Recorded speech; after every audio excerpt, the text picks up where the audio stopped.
Hello everyone, this is my first try at a screencast. I will play around with the best way to post this.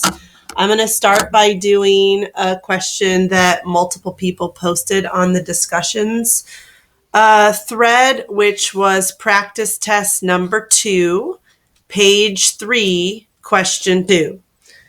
So for this problem, I would get both of them to say x equals, because it's easier for my brain to think about each of these as a sideways parabola. Both of the y squareds are positive, so they're both going to open facing to the right.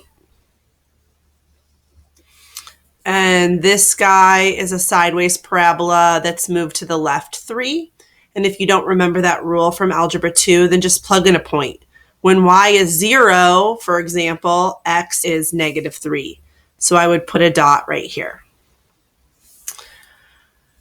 When I got this one to say x equals, this is just an origin. There's no transformation, 0, 0, and it's also opening to the right. And so my super quick sketch would be something like this. They're both opening to the right, and I have a point, so I'll be able to figure out which one is on the right and which one is on the left. Fun game. Not going to be able to get a manicure for a long time, so let's see how my nails look throughout these screencasts. Oh my goodness. And someday I'll get out of my pajamas and I'll do one where you can see my face too. This is my first attempt, and I'm going to see who can view this and where I should post it, and I will learn and get better. Okay, so now I need to know what these intersections are. So I'm going to take y squared minus 3, and I'm going to set it equal to 2/3 y squared so that I can know where these two guys crisscross. So I'm just doing a little bit of algebra. This is a side step, not calculus right here. I'm going to move the y squareds over to one side, maybe move the number to the other. Total bummer that you guys can't yell out at me if I make a mistake. I'm going to multiply both sides by 3. And then I'm going to go ahead and root it plus or minus to find those crisscross points, the intersection points, which are positive and negative 3. So we'll use those in a bit. Now this is a question from, good 4 weeks ago. This is just area between the curves, and it's been a while since you've seen me do one of these. So there's no rotating, there's no cross sections. It's old school, just adding rectangles. So we're just adding rectangles.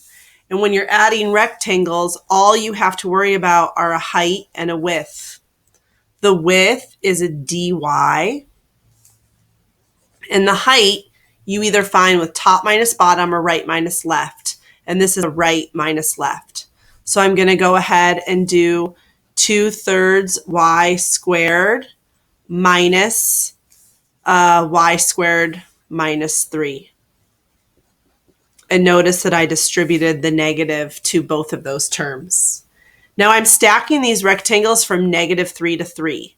But this one wants me to actually find the area. And so I think that instead I might go 0 to 3 to have less work, and then double it, because this is a completely symmetric shape. Before I do my calculus, I would combine my like terms. And I would make this be -1/3 y squared plus 3. And now I'm ready to come up with my antiderivative. So for my antiderivative, I'm going to add 1 to the power and then divide by the power.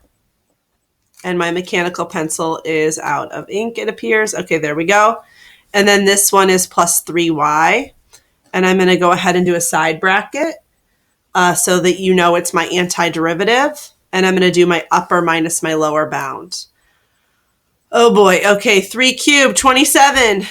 9th of 27 is 3. -3 plus 9 is 6. The lower bound would be a 0. When I double that, I get 2 times 6, which is 12.